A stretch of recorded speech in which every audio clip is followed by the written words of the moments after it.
साक्षी Panchal news अनकटमध्ये आपलं स्वागत करते। दिवसभरातील काही महत्त्वाच्या घडामोडी पाहणार आहोत, मात्र त्याआधी हेडलाईन्सवर एक नजर टाकूयात। राज्यात रिक्षा आणि टॅक्सी चालकांना मराठी भाषा सक्तीवरून मनसे आक्रमक। निकालापूर्वी सुनेत्रा पवारांच्या समर्थनार्थ पुण्यात फलकबाजी, भावी महिला मुख्यमंत्री असा उल्लेख करत मार्केट यार्ड परिसरात फटाके फोडून उत्सव साजरा। गिरीश महाजन यांच्या समोर आलेल्या त्या महिलेवर गुन्हा दाखल केल्याप्रकरणी करुणा मुंडेंचा संताप। आणि जालना शेतकऱ्यांसाठी मोठी खुशखबर, बाजार समितीत उभारलं जाणारे शेतकरी भवन। नमस्कार, बुलेटिनच्या सुरुवातीलाच एक आनंदाची बातमी आहे। जालना कृषी उत्पन्न बाजार समितीत शेतमाल विक्रीसाठी येणाऱ्या शेतकरी बांधवांना आता मोठा दिलासा मिळालाय। बाजार समितीच्या आवारात राष्ट्रसंत तुकडोजी महाराज शेतकरी भवन उभारण्यासाठी तब्बल 5,88,00,000 रुपयांच्या प्रस्तावास शासनाची मंजुरी मिळाली आहे। जालन्याचे आमदार अर्जुन खोतकर यांच्या पाठपुराव्यामुळे हा प्रश्न मार्गी लागलाय। पुण्यातील मार्केट यार्ड परिसरात बारामती निवडणुकीच्या निकालापूर्वीच सुनेत्रा पवार यांच्या समर्थनार्थ फलकबाजी करण्यात आली आहे। महाराष्ट्राच्या पहिल्या महिला भावी मुख्यमंत्री असा उल्लेख करत त्यांना प्रचंड बहुमताने विजयी होण्याच्या शुभेच्छा देण्यात आल्या। तर याच निमित्ताने कार्यकर्त्यांनी रात्री फटाके फोडून जल्लोषही साजरा केलाय। पुणे शहर युवक उपाध्यक्ष करण गायकवाड यांच्या पुढाकारातून हे फलक लावण्यात आले असून त्यांच्या कार्यकर्त्यांमध्ये उत्साहाचं वातावरण पाहायला मिळालं। यानंतर राज्यात रिक्षा आणि टॅक्सी चालकांना मराठी भाषा येणं बंधनकारक करण्याच्या निर्णयावरून मनसे नेते अविनाश अभ्यंकर यांनी आक्रमक भूमिका घेतली आहे। अभ्यंकर म्हणाले की हा छत्रपती शिवाजी महाराज यांचा महाराष्ट्र आहे, 106 हुतात्म्यांचा महाराष्ट्र आहे। इथे मराठी येत नाही आणि काय करायचे ते करा अशी भाषा कोणी करत असेल तर जशास तसं उत्तर दिलं जाईल। मराठी पाट्या आणि स्थानिक प्रश्नांसाठी मराठी माणसालाच आंदोलन करावं लागेल, यावरही त्यांनी नाराजी व्यक्त केली आहे। दरम्यान याच मुद्द्यावरून मनसेकडून आंदोलनाचा इशाराही देण्यात आलाय। नाही, मला वाटतं आता जे काय त्यांनी संपाचं हत्यार उपसलेलं आहे, तर हा महाराष्ट्र आहे, हा छत्रपतींचा महाराष्ट्र आहे, हा 106 हुतात्म्यांनी घडवलेला महाराष्ट्र आहे। आणि महाराष्ट्रात येऊन आम्हाला मराठी बोलता येत नाही, तुम्हाला काय हवं ते करा, ही जर भाषा असेल तर आम्ही राजसाहेबांचे महाराष्ट्र सैनिक आहोत। जसा प्रश्न तसं उत्तर असेल, हे मात्र नक्की। त्यामुळे माझी विनंती एवढीच राहील की जे काय प्रताप सरनाईक सांगतायत, भले ते दुसऱ्या पक्षाचे असतील, परंतु ते सांगतायत ते कायद्याने सांगतायत। आणि हीच भूमिका राजसाहेब ठाकरे गेले 19 वर्ष लोकांसमोर मांडतायत। आणि आता त्याचा पहिला अनुभव आलेला आहे की एक वेळ अशी येईल की तुम्हालाच विचारलं जाईल तुम्ही कोण, आणि तेव्हा तुम्ही म्हणता की राजसाहेब ठाकरे देश तोडण्याची भाषा करतायत। राजसाहेब ठाकरे देश तोडण्याची करत नसतात, त्याला मराठी अस्मिता म्हणतात। मराठी भाषा असेल, मराठी संस्कृती असेल किंवा मराठी कार्यक्रम असतील, त्याचं प्राधान्य हे पहिलं। या देशाची भाषावार प्रांतरचना झालेली आहे, त्यामुळे महाराष्ट्रावर पहिला अधिकार हा मराठीचाच राहील। आणि दुसरं एक शेवटचं असं सांगेन, काल त्यांच्याच पक्षांचे एक निरुपम तिकडे गेले होते, म्हणजे हास्यास्पद आहे। त्यांच्याच पक्षाचा मंत्री हा कायदा आणतो आणि त्यांचे म्हणजे सत्ताधारीच रस्त्यावर येतात, त्यामुळे हास्यास्पद आहे, हे ढोंग आहे, हे करण्याची आवश्यकता नाही आहे। माझी उलटी त्यांना खास करून मला त्यांना सांगणं असं आहे की असे सगळे स्टंटबाजी करण्यापेक्षा तुम्ही जबाबदारी घ्या आणि तुम्ही त्या इतर लोकांना मराठी शिकवा। बरे बेसिक पाहिजे, आम्ही कुठे म्हटलं ग्रंथ लिहा, निबंध लिहा, कविता लिहा किंवा अग्रलेख लिहा म्हणून, हे आम्ही सांगितलेलंच नाही, एवढंच मी सांगितलं। गिरीश महाजन यांच्या समोर आलेल्या महिलेवर गुन्हा दाखल केल्याच्या प्रकरणावरून स्वराज्य शक्ती सेना अध्यक्षा करुणा मुंडे आता आक्रमक झाल्यात। त्यांनी आता थेट मुख्यमंत्री देवेंद्र फडणवीस यांच्यावर निशाणा साधत महाराष्ट्राची जनता तुम्हाला माफ करणार नाही असा इशारा दिलाय। गिरीश महाजन यांच्या समोर आलेल्या त्या महिलेची माफी मागण्याऐवजी तिच्यावर गुन्हा दाखल करण्यात आल्याचा आरोप आता त्यांनी केलाय। तर या कारवाईमुळे जनतेमध्ये नाराजी असून सरकारने संवेदनशीलतेने वागायला हवं होतं असं स्पष्टीकरण यावेळी करुणा मुंडेंनी दिलंय। से माफी मांगना चाहिए। माफी न मांगते हुए आज अपने इन हाउस वकील के द्वारा इस महिला पे FIR करवाई जा रही है। तो मैं देवेंद्र फडणवीस जी को एक बात बताना चाहती हूँ, यदि आपने इस महिला पे आज FIR करके पूरे महाराष्ट्र की जनता को डराने की यदि कोशिश करी है, तो ये जनता डरेगी तो नहीं पर आपको कभी माफ नहीं करेगी, ये आप ध्यान रखिए। क्योंकि जनता, आप लोग जनता से हैं, जनता आपसे नहीं है। और दूसरी बात, आज इस महिला पे यदि FIR होती है तो आगे कोई भी सामान्य व्यक्ति अपने अधिकार के लिए सड़क पे नहीं आएगा, लड़ेगा नहीं। इसलिए हम सब इस महिला के साथ हैं, खास करके मैं इस महिला के साथ हूँ। और देवा भाऊ मैं आपको एक ही बात बताती हूँ, आप एक तरफ महिला आरक्षण की बात करते हैं और दूसरी तरफ आप इस महिला को दबाने की कोशिश कर रहे हैं। आपके बीजेपी सरकार को इस महिला से माफ़ी मांगना चाहिए, इस महिला को जो असुविधा हुई है उसके लिए।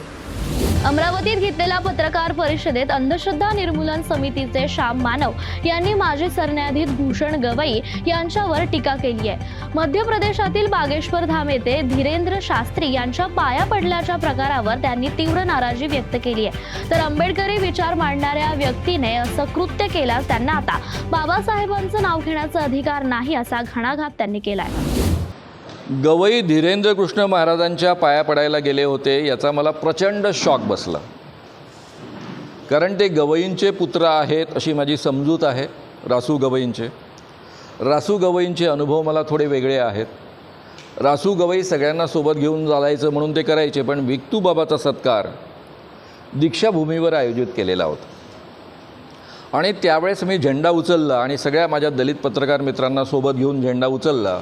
त्यामध्ये जगन वंजारी होते, सिद्धार्थ सोनटक्के नावाचे पत्रकार होते आणि आम्ही जाहीर आवाहन केलं की तुम्ही जर विक्तूबाबाचा सत्कार बाबासाहेब आंबेडकरांच्या दीक्षाभूमीवर केला तर आम्ही तुमच्या विरुद्ध आंदोलन करू।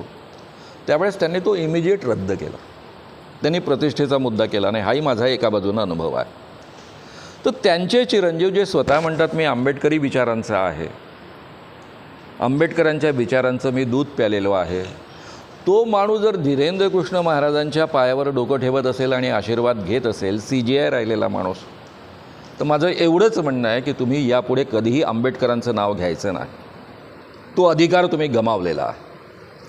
तोंडातनं पुन्हा डॉक्टर बाबासाहेब आंबेडकरांचं नावच काढू नका, त्यांचा नाव घेण्याचा अधिकार तुम्ही पूर्णतः गमावलेला आहे। एवढंच फक्त या निमित्तानं मी म्हणेन। छत्रपती शिवाजी महाराजांबद्दल धीरेंद्र शास्त्री उर्फ बागेश्वर बाबांनी केलेलं वक्तव्य भाकड कथा असून याचा इतिहासात कोणताही पुरावा नाही। छत्रपती शिवाजी महाराज आणि रामदास स्वामींच्या बद्दल त्यांचं वक्तव्य आक्षेपार्ह आणि निषेधार्ह असल्याची तीव्र प्रतिक्रिया इतिहास अभ्यासक इंद्रजित सावंत यांनी दिली आहे। शिवाय मुख्यमंत्र्यांनी सुमोटो कारवाई करून बागेश्वर बाबाला गजाआड करावं अशी मागणीही त्यांनी केली आहे। पाहूयात। जे बोललेलं आहे ते सगळी भाकड कथा आहे। इतिहासामध्ये याच्यासाठी कुठलाही पुरावा आपल्याकडं एक कणाचा सुद्धा उपलब्ध नाही आहे। शिवाजी महाराज आणि रामदास स्वामींच्या बद्दल जे काही ते बोलले ते अत्यंत आक्षेपार्ह आणि निषेधार्ह सुद्धा आहे, कारण या विषयासाठी कुठलाही पुरावा नाही। या 8 वर्षापूर्वी 9 वर्षापूर्वी भारतातल्याच काही महाराष्ट्रातल्याच काही अभ्यासक म्हणणाऱ्या लोकांनी एक चाफळ सनद नावाची एक बोगस सनद लोकांसमोर आणली आणि त्या माध्यमातून बघा या गोष्टीला पुरावा असं सांगायचा प्रयत्न केला। त्यावेळेला सुद्धा ज्येष्ठ इतिहासकार गजानन मेहेंदळे यांनी याचा प्रतिवाद केलेला होता आणि त्यांनी अगदी स्पष्टपणे हे कागदपत्र ही सनद बनावट आणि बोगस आहे हे सांगितलेलं होतं। आणि त्याच वेळेला त्यांनी शिवाजी महाराज आणि रामदास स्वामी यांच्याबद्दल, रामदास स्वामी हे शिवाजी महाराजांचे गुरु होते असं सांगणं हे अनैतिक आहे असं स्पष्ट नोंदवलेलं होतं।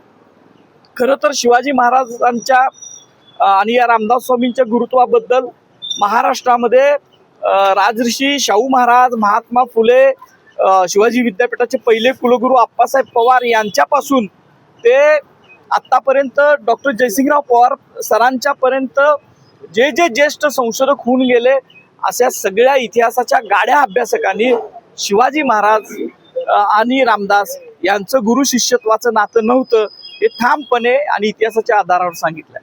असं असताना सुद्धा वारंवार त्या स्टेजवर असणारा तो गोविंदगिरी महाराज नावाचा एक जण व्यक्ती आहे, त्यानं सुद्धा असं वक्तव्य केलं होतं। आणि हा धीरेंद्र शास्त्री की ज्याला मराठ्यांच्या इतिहासाचा काहीच अभ्यास नाही, उत्तरेतनं येऊन शिवाजी महाराजांचा आणि आपल्या मराठ्यांचा चुकीचा इतिहास सांगायचं आणि लोकांची दिशाभूल करायचं एक व्यवस्थित षडयंत्र रचून हे चाललं आहे का काय, असं यांची वारंवार ही विधानं बघून वाटतंय। त्या विचारपीठावर माननीय मुख्यमंत्री सुद्धा होते, नितीन गडकरी साहेब होते। अशा लोकांच्या उपस्थितीमध्ये अशी मुक्ताफळं शिवाजी महाराजांनी स्वतःचा टोप काढला, जिरटोप आणि रामदासांच्या पायाशी ठेवला, या अत्यंत अपमानजनक विधान या बागेश्वर धामनं केलेलं आहे, बागेश्वर बाबानं केलंय। याच्याबद्दल महाराष्ट्र शासनानं, मुख्यमंत्र्यांनी सुमोटो कारवाई करावी आणि या बागेश्वर धामला गजाच्या आड ठोकावं किंवा त्याला एक माहिती, ही बोगस माहिती कोण देते याचाही सुद्धा शोध घेतला पाहिजे. आणि पुन्हा महाराष्ट्रानं तरी असल्या बोगस इतिहास सांगणाऱ्या बाबा महाराजांना, महंतांना आपल्याकडे थारा देऊ नये आणि स्वतः शिवाजी महाराजांच्या काळातला एक ज्वलंत इतिहास, एक स्वाभिमान तरी जागृत ठेवावा असं मला वाटतं. शिवाजी कोण होता या पुस्तकाबाबत निर्माण झालेला वाद आता पुस्तकावर कायमची बंदी घालण्यात आला इथेपर्यंत जाऊन पोहोचलाय. तर स्वराज्याचे संस्थापक छत्रपती शिवाजी महाराज यांचा या पुस्तकात एकही उल्लेख करण्यात आलाय. त्यामुळे या पुस्तकाची विक्री कायमची थांबवावी आणि पुस्तकावर बंदी घालावी अशी मागणी हिंदुत्ववादी संघटनांनी केली आहे. कोल्हापुरातील छत्रपती शिवाजी चौकात हिंदुत्ववादी संघटनाच्या वतीने आंदोलन करत पुस्तकाचे लेखक आणि प्रकाशकाविरोधात जोरदार घोषणाबाजी करण्यात आली आहे. आमची मागणी म्हणजे हिंदू राष्ट्र समन्वय समिती आणि समस्त हिंदुत्ववादी संघटनाच्या वतीनं आमची मागणी आहे, शिवाजी कोण होता हे एकेरी शब्दात उल्लेख आहे आणि ह्याची मागणी आम्ही गेली कित्येक वर्ष आपण करतोय. आज एकतरी एकेरी शब्द आहेच आणि त्याच्यामध्ये खोटा इतिहास सगळा लिहिलेला आहे. भवानी मातेने तलवार दिलेली तर ती दिलेली नाही. छत्रपती शिवरायांना तिथे एकेरी शब्द जवळजवळ 133 वेळा त्या पुस्तकामध्ये पण उल्लेख आहे की शिवाजी म्हणून. तर ह्यांच्या आस्था छत्रपती शिवरायांच्या बद्दल नाही, ह्यांचा कायम सरळ जे आतंकवाद आहेत त्यांच्या बाजूनेच यांचे झुकतं माप आहे. त्यामुळे छत्रपती शिवरायांचा अपमान आहे आणि आमची मागणी आहे की ह्या पुस्तकावर बंदी घालावी. जर काही ही बंदी घातली नाही तर आम्ही राज्यव्यापी आंदोलन छेडणार. यानंतर यवतमाळच्या राळेगाव मतदारसंघातील बेपत्ता मुलीच्या प्रकरणावरून नवनवे खुलासे होताना दिसत आहेत. कोणताही अधिकृत तक्रार दाखल झाला नाहीये तरी सुद्धा प्रकरण उकरून काढत आदिवासी समाजाची नाहक बदनामी करण्यात आली असून हा केवळ पब्लिसिटी स्टंट असल्याचा आरोप यावेळी आदिवासी विकास परिषदेकडून करण्यात आलाय. तर या प्रकरणामुळे सामाजिक सलोखा बिघडत असून आदिवासी विकास मंत्री अशोक उईके यांनी नैतिक जबाबदारी स्वीकारून राजीनामा द्यावा अशी मागणी करण्यात आली आहे. बहुल एकदम आदिवासी भाग आहे आणि आम्ही अशिक्षित लोक सर्वात जास्त, म्हणजे जिल्हाध्यक्षांना काहीही बोलावं आणि आमची बदनामी करावं.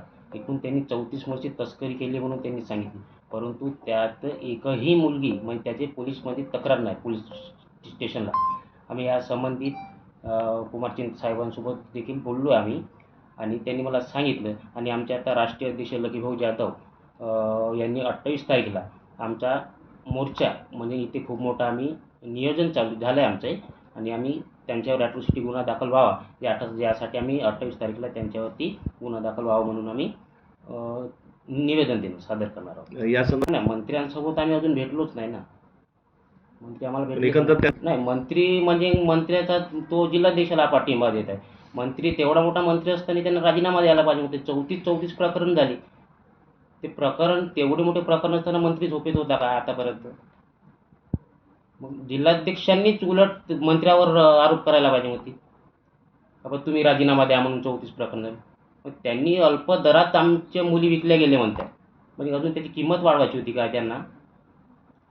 तो पुरेशी कोण आहे त्यांच्याशी आम्हाला काहीच संबंध नाही. परंतु आमच्या आदिवासी समाजाची एकदम बदनामी केली आहे त्यांनी. एवढे मीडियाद्वारे केले आहे. त्यांचे IT सेल BJPची केली आहे त्यांनी. कंटिन्यू त्यांचे स्पोर्ट दिसते, कुठेही पहा तेच दिसते. म्हणजे आमचं आदिवासी समाजासाठी काहीच आमचा अर्थच नाही म्हणत आम्हाला. पोलीस दुसरीकडे भाजपचे आमदार, पोलीस प्रशासनाने नेहमीच सहकार्य केलं. प्रशासन चांगलं आहे, परंतु गृहमंत्र्याला या गोष्टीकडे लक्ष द्यायला पाहिजे गृहमंत्र्यांनी. आणि इथल्या पालकमंत्र्यांनी देखील आवाज उठवायला पाहिजे होतं. एवढं मोठं प्रकरण झालं असताना तो पालकमंत्री पण बोलत नाही, इथला स्थानिक आमदार पण बोलत नाही. त्यांचा BJPचा आमदार त्यांच्या विरोधात बोलत आहे. पण त्यांना जाणीव आहे की ते आमदार BJP म्हणजे आदिवासी समाजाचे आहे म्हणून. यांना काही जाणीव नाही. हिंदू मुस्लिम हे दंगल लढवण्याचे एक प्रकरण चालू आहे यांचं.